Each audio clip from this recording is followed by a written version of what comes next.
Fala galera, beleza? Bem-vindos ao canal O Gerador de Riqueza. Felipe aqui, espero que todos vocês estejam muito bem nessa sexta-feira, dia 26 de janeiro. Então, encerrando mais aí o primeiro mês do ano, né, de 2024, falaremos sobre Gerdau e conseguinte, né, falaremos também sobre aí Goal 4, que é o papel que eu coloquei na carteira nessa última queda, além também, né, nós teremos melhor cenário para a siderúrgica, segundo o JP Morgan. CXC3, correção bem-vinda. Além disso, governo desistiu mesmo do comando da Vale, desistiu entre aspas, né? Então, a repercussão foi muito negativa, claro. Aqui nós temos que ser pragmáticos e imparciais, porque se trata de dinheiro, não se trata de viés político. Porém, a crítica a ser feita era qual que era o histórico, né, do Guido Mantega para ser aí presidente de uma empresa como a Vale, né? Então, além disso, semana de pré-balanços, balanços agora em fevereiro, com proventos, né? Possíveis anúncios de proventos. Domingo trarei um vídeo aqui falando sobre esses possíveis anúncios, preços também de alguns papéis em relação a retorno também, aí pensando no médio e curto prazo, tá?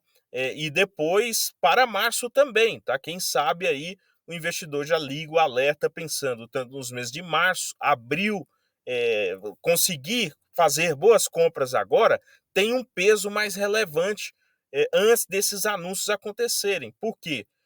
O mercado ele gosta de corrigir os preços quando estão baratos para mais próximos de justo na medida de que o dividendo é anunciado, tá? Então, é um dos fatores que o investidor também pode utilizar aí a seu favor, caso estude e chegue à conclusão que é oportunidade. E CEMIG, voltando a ficar interessante, falaremos sobre essa estatal, depois do tema, né, de se tornar aí uma companhia federal, né, se tornar aí alvo do governo para abatimento da dívida do estado de Minas Gerais com a federação, nós praticamente não temos mais nenhuma fala, palco sobre o ativo que tem tido boas quedas nos últimos pregões, tá? Então falaremos sobre adiante. Então, Goal 4, hoje 10,08, não fiz aportes, estou esperando novamente abaixo dos R$ 10, pode acontecer, é um período aí de muita volatilidade, muita incerteza,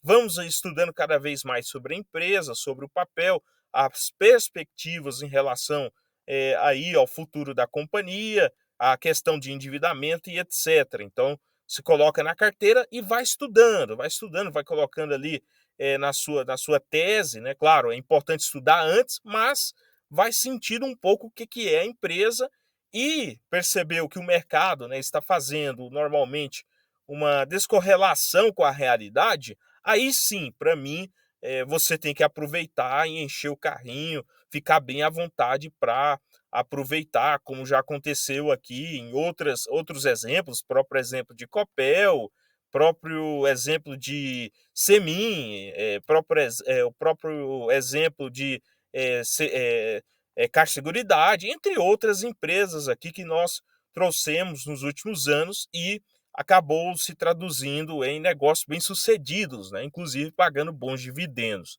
Além disso, Semin, né, que aí chegou a R$ 8, hoje está no 6,82, encerrou em 2,40.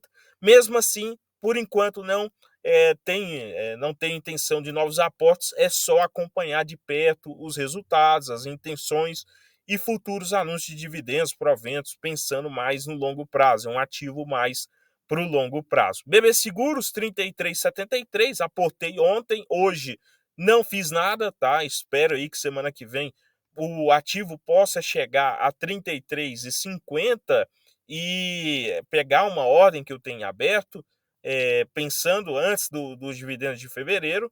Porém, né, pode acontecer o efeito contrário, depois dessas quedas, voltar acima dos 34, entendemos muito bem em relação que isso é uma realidade de mercado, né? A volatilidade, ela pode sempre ser uma ferramenta para o investidor no curto prazo, uma vez que ele utiliza aquele mecanismo para poder tirar papéis de circulação das mãos, normalmente dos impacientes e inseguros, né?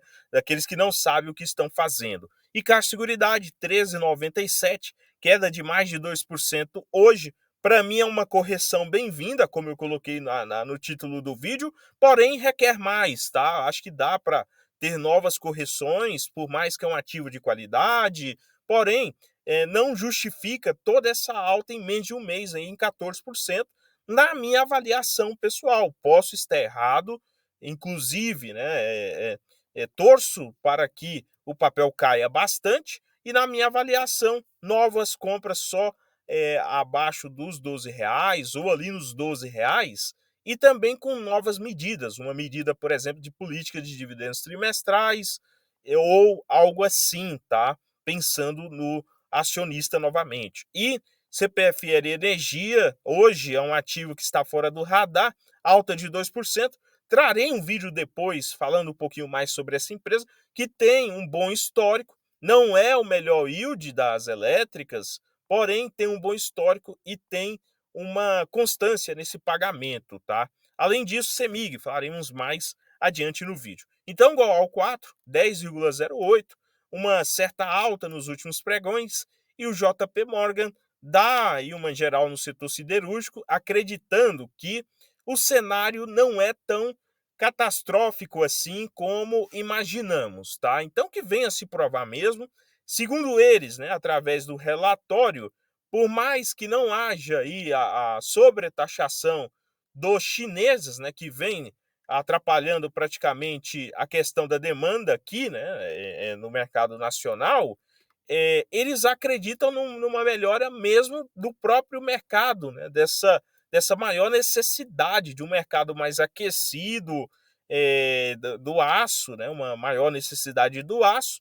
Com isso, mesmo sem você ter essa sobretaxação, que custaria talvez um capital político forte por parte do governo e um retorno não tão interessante assim, para atender um único setor, você teria aí por outros meios, né, um crescimento talvez do setor de automóveis e construção como dois fatores a serem observados. Vamos acompanhando de perto, por mais que é um ciclo de baixa no momento, na minha avaliação pessoal.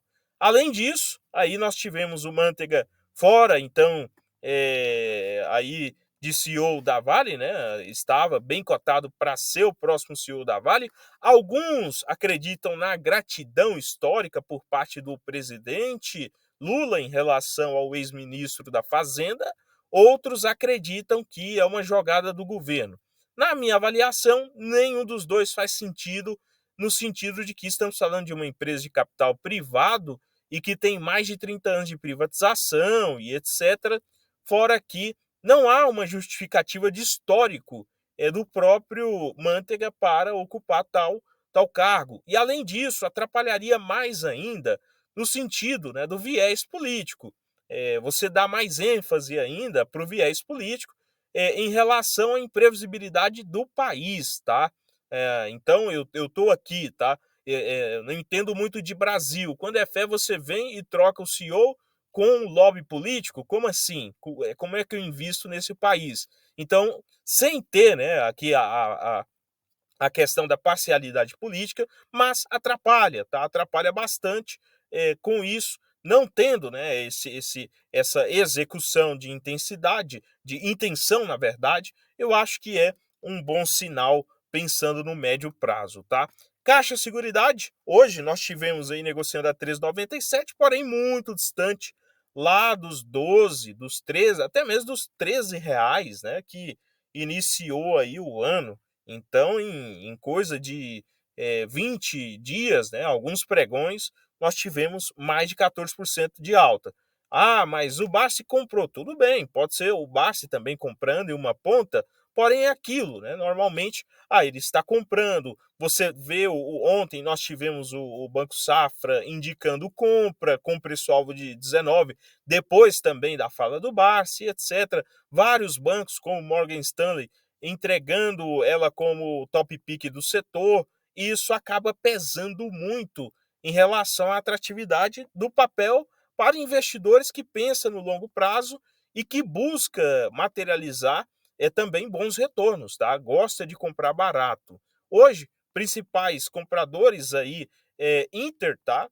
Com mais de 11 milhões em saldo positivo, e os principais vendedores, Morgan Stanley e JP Morgan, e também Grupo Ativa, aí com 5 milhões, JP Morgan Ativa, e Morgan Stanley com 7 milhões negativos, tá? Sobre CEMIG, estou acompanhando um pouco mais de perto os últimos pregões, um ativo que chegou a dar oportunidade interessante lá sobre o tema de se tornar uma empresa de capital federalizado, né? Porém, não acabou se materializando no curto prazo, ao menos aquela toda ameaça que envolveu uma possível utilização da CEMIG e talvez da Copasa para o pagamento da dívida do Estado de Minas Gerais com a União, tá? Mas, mesmo assim, se o tema esfriou, entre aspas, né, cabe ao investidor ficar de olho nas oportunidades que ainda estão ocorrendo. Por exemplo, em indicadores, que eu acho que vale a pena olhar os indicadores, porque é uma empresa que já tem um histórico, é uma empresa que tem até uma certa constância no pagamento de dividendos. Se você for olhar nos últimos anos, pagou respectivo bons proventos, tá? E entregou também a perspectiva de crescimento, mesmo esses proventos demorando cerca de 6 a 1 ano para serem pagos ao investidor. Mesmo assim você tem bons indicadores. Por exemplo, hoje negocia praticamente o valor de patrimônio, né? Valor de patrimônio para CEMIG 4 na casa de 11,10. Hoje ela negocia em 1,05 vezes. Hoje ela negocia em 0,71 vezes o que fatura e 4,07 vezes EV/EBITDA. Ou seja, é uma empresa que consegue faturar bem, consegue girar bem, e com isso consegue entregar aqui também, né, um fator de lucratividade alta. Por exemplo, um PL de 3,84 vezes, um dos menores do setor. Além disso, o que importa está endividada, está alavancada, o mercado estaria precificando um endividamento? Não, você não tem um endividamento forte. Por exemplo, dívida líquida inferior ao patrimônio líquido, ou seja, 0,32 vezes. Ela tem mais patrimônio líquido. Claro que você tem que analisar como é que está esse patrimônio, se são ativos circulantes, né? Ou seja, podem materializar em caixa em menos de 12 meses, né? Talvez são imóveis, talvez são ativos que demoraria aí bastante para serem vendidos, ou estão aliás, com precificação acima da média. Então tem que ter cuidado com esse fator. Porém, quando você vai olhar os outros indicadores, dívida líquida sobre EBITDA, também abaixo, né? 0,90. Se você for olhar liquidez corrente de 1,30 vezes, não é a melhor das liquidez, tá? Mas é interessante ainda em relação àquilo que a empresa pode entregar, porque é uma empresa que gera caixa, está em bom setor perene. E também, né, aquele risco da Light, por exemplo, inadimplência, perda aí no meio do caminho do produto que ela entrega, né? Ou não pagamento e etc. Você tem Minas Gerais, né? Um dos estados mais importantes do país em relação à participação no PIB, tá? Então, é um fator que conta muito para uma distribuidora, que não é só uma distribuidora, é uma geradora também e uma comercializadora e também uma transmissora de energia, tá? Então, vale a pena analisar de perto o caso CEMIG. E por trás você também tem uma estatal, tá? Então, muito cuidado com esse fator. Bons indicadores, tanto de rentabilidade, um ROI de 27%, retorno sobre esse patrimônio que hoje está sendo negociado a múltiplos baixos e o retorno é alto, então um outro fator que pesa. E um retorno sobre o capital investido, 17%. Ou seja, o dinheiro do acionista até aqui, nos últimos balanços, você consegue identificar que não está sendo queimado com projetos de qualquer forma, né? Está entregando, o ROA, por exemplo, está entregando basicamente a renda fixa ou a taxa Selic, basicamente, né? Entregando acima da inflação do período.